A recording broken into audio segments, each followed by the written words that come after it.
Hello friends, welcome back to Three Barrow Farm. Well, as you can see on the title of this video, I have some pretty big news to share with you.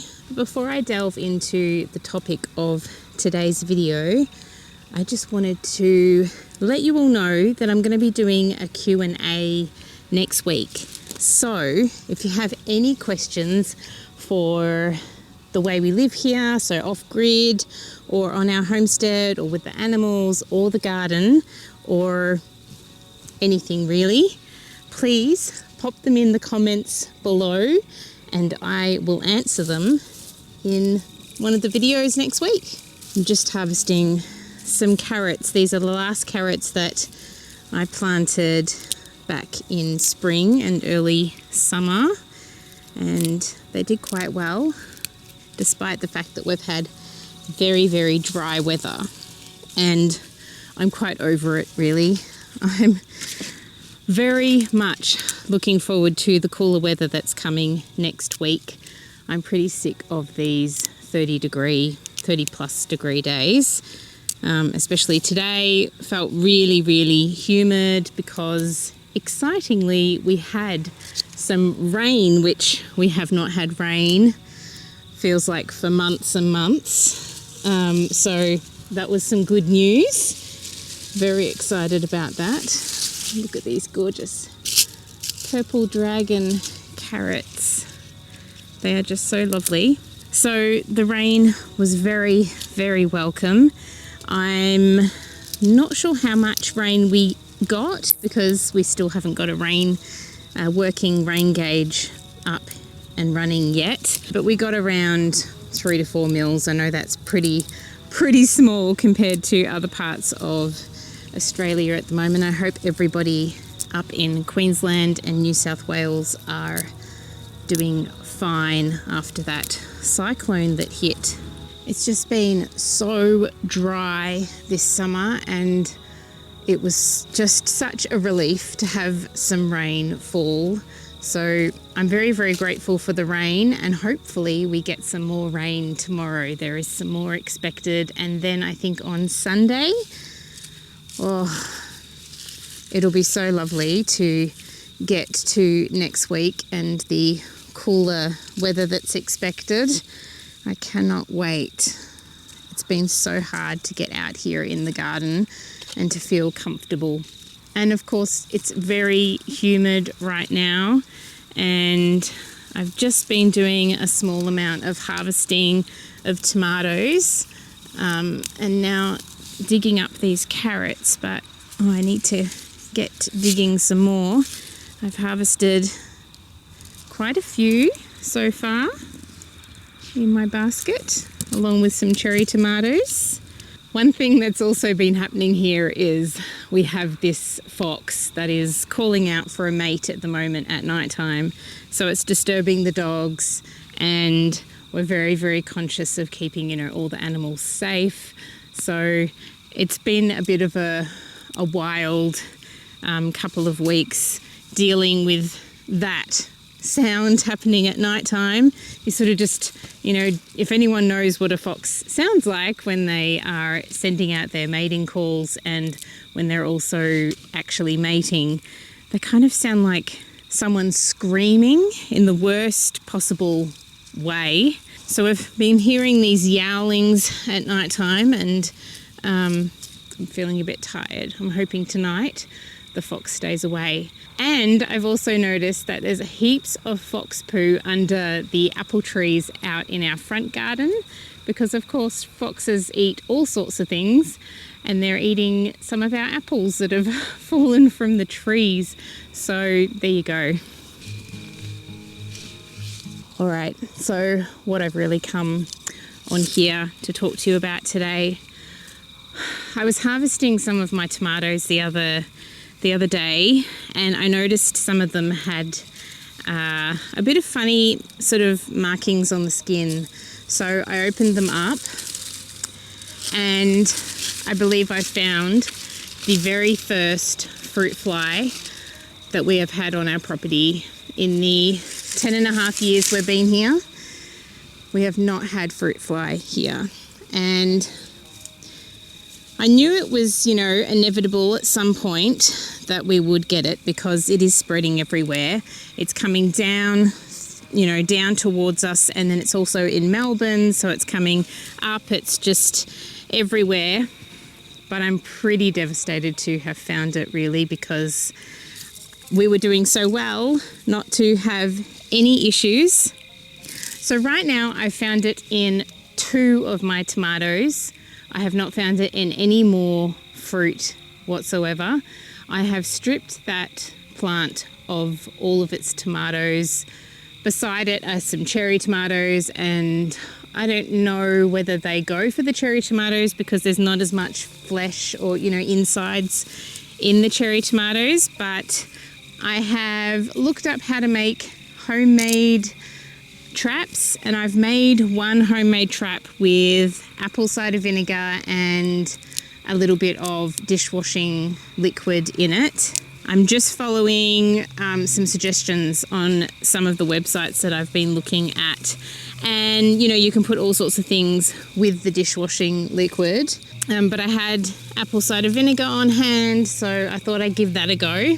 So I shall pop on the screen some images of the larvae that I found in the tomatoes. If you don't want to see it, look away right now.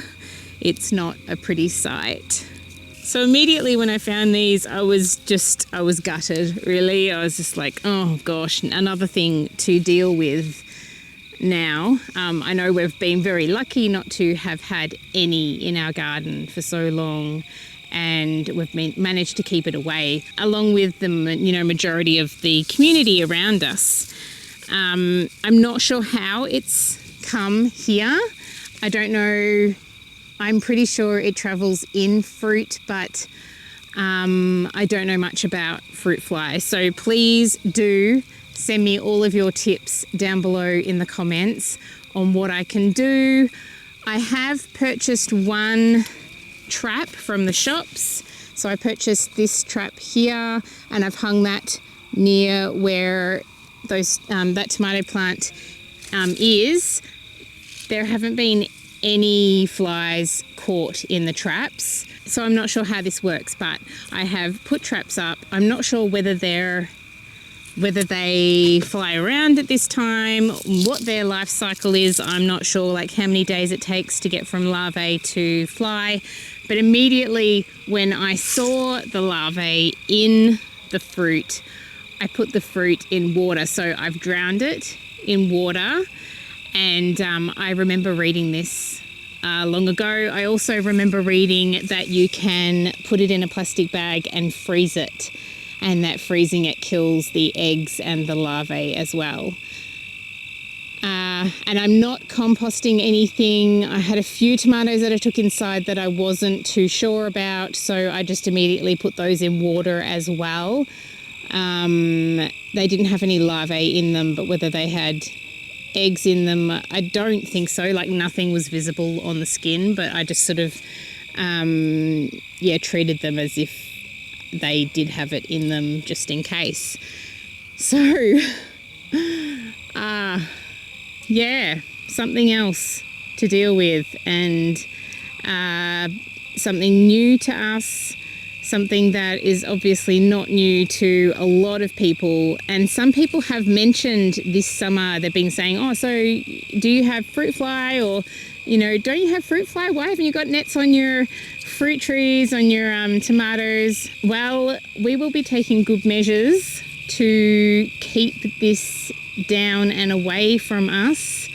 I will be setting traps every year from here on out.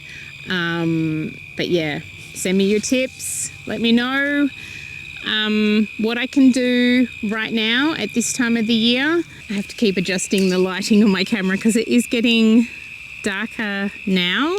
I came out here and then I was like, oh, I should just video this and get it out there so people can assist me with this issue that I'm now facing So I also just wanted to mention that in all of my videos, oops, I'm moving the camera and this pumpkin vine. Just rearrange my garden as I go. So I also wanted to mention how fantastic you all are. I really, really enjoy reading all your comments and all of your suggestions as well. So for everyone who is watching my videos, please do go down to the comments and read the comments, because there is so much knowledge in those comments, so many tips and tricks, and this one is going to have a lot too, I'm sure. I'm sure a lot of you out there have been dealing with fruit fly.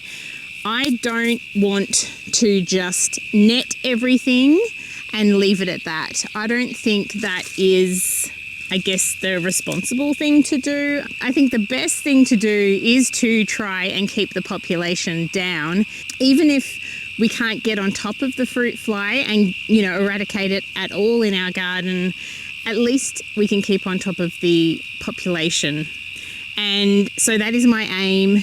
I'm hoping, fingers crossed, that this is an event that just happens now and I can maybe have some more summers in the future where I don't have to deal with fruit fly, but who knows. And as I said, I'm not sure how it gets here. I am not sure how far it travels, because to get from here from another farm, we are quite far away from other growers. So I don't know if they would have traveled here or if they sit in soil, because I have purchased a whole heap of plants this year. So whether I have introduced the fruit fly through the soil that my seedlings have come in. This is just another reason, if that is the case, to sow your own seedlings and grow your own seedlings. But yeah, if you have any advice around that, I would love to hear from you. I'd be very, very grateful. I'm actually harvesting quite a decent amount of carrots here, so this is fantastic. So we will continue to pick up all of our fruit. I've just noticed that the cockatoos have come this morning and completely stripped one of these small trees that had a few more pieces of fruit, and they've made quite a mess. So I'm going to pick all of that up, put it in the compost, just keep on top of all of the fruit, make sure nothing is rotting on the ground. These are things that we've always done, and I don't know if it's that has kept the fruit fly away. The 2 tomatoes that were affected were quite big and they were quite soft, and the part obviously where the larvae was eating was quite rotted, and I don't know if that was a result of the larvae or whether they had already started to rot. But yeah, my aim is to try and keep the tomatoes from rotting so that we don't end up with more flies coming and laying their eggs in this wonderful rotting fruit. All right, it's getting quite dark now and I really need to water as well. And I'm hand watering tonight, but look at these two. They are magnificent. Oh, it's getting dark. So send me all of your tips and also all of your questions for the Q&A. I'm really looking forward to doing this Q&A for you all. I know quite a long time ago, last year sometime, I said I was going to do a Q&A and I never got around to it. I think I'm more in the rhythm of filming and doing these videos now for this channel. So yeah, I'm pretty in a good place for doing this sort of video. I'm looking forward to it. So I won't be answering your questions in the comments below, of course. You will have to go over to the next video or the one after that. I'm not sure when the Q&A will come out, but it will be next week sometime. And I will answer all of your wonderful questions. Thank you so much for being here, and thank you so much for always commenting the most beautiful, lovely comments. and helping me and helping each other as well. I love when you answer each other's questions when I'm not, I'm not sure what to say to the question asked. I've almost finished harvesting all of the carrots, and look, it's pretty much half of this basket full. Thank you so much for being here, friends. I will see you again very soon.